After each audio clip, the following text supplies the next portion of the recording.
حضور صلی اللہ علیہ وسلم ہمیشہ ہر کام میں مشورہ فرماتے تھے. اس لیے ایک روایت میں ہے کہ آپ نے فرمایا وزیران فی الارض ابی بکر و عمر و وزیرایا فی السماء جبرائیل و میکائیل. میرے 4 وزیر ہیں، آسمانوں میں جبریل و میکائیل ہے اور زمین میں ابو بکر و عمر ہیں.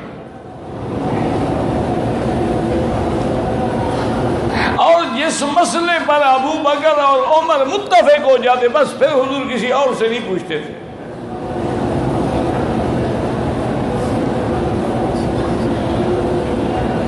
اسی لیے آپ حجاج کرام جو آتے ہیں خود اندازہ کریں کہ ہر مسلمان جو ہے کعبے میں آئے گا، طواف کرے گا اور مقام ابراہیم پہ 2 رکعت نماز جو ہے واجب الطواف ادا کرے گا.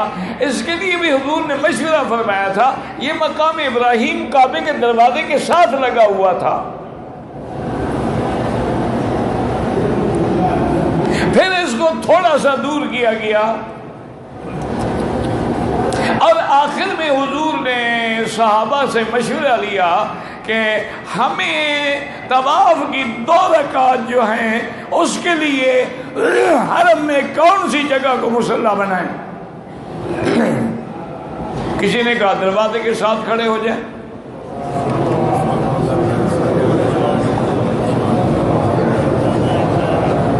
لیکن جب حضور نے حضرت عمر سے پوچھا تو حضرت عمر نے عرض کیا کہ یا رسول اللہ یہ بناء خلیل ہے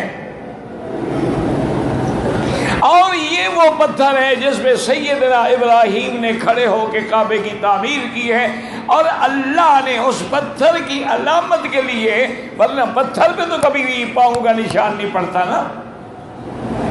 دیکھو نا اب یہاں پتھر لگا ہوا ہے، تم ساری رات کھڑے رہو نشان پڑ جائے گا.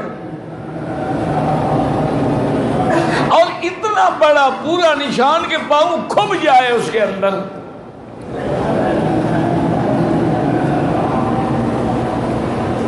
تو وجہ اس کی کیا تھی؟ تاکہ قیامت تک پہچانا جائے کہ وہ پتھر کون سا ہے. تو حضرت عمر نے عرض کیا کہ یا رسول اللہ افلا نتخذہ مصلا، کیا ہم مقام ابراہیم کے پیچھے کھڑے ہو کے 2 رکعت نہ پڑھیں؟ حضور نے ابھی فیصلہ کر رہے تھے کہ جبریل آ گئے. واتخذوا من مقام ابراہیم مصلا.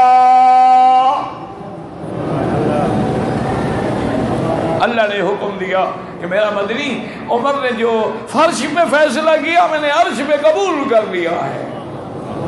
اب اسی کو مقام مصلی بنائے. اور یاد رکھو اگر کوئی اچھے کام کی ابتدا کرے گا قیامت تک اس کو اجر ملے گا. جتنے حاجی آئیں گے مقام ابراہیم پہ نماز پڑھیں گے تو ثواب حضرت عمر کے کھاتے میں لکھا جائے گا. لاکھ شیعہ انکار کرو، کہاں بھاگو گے؟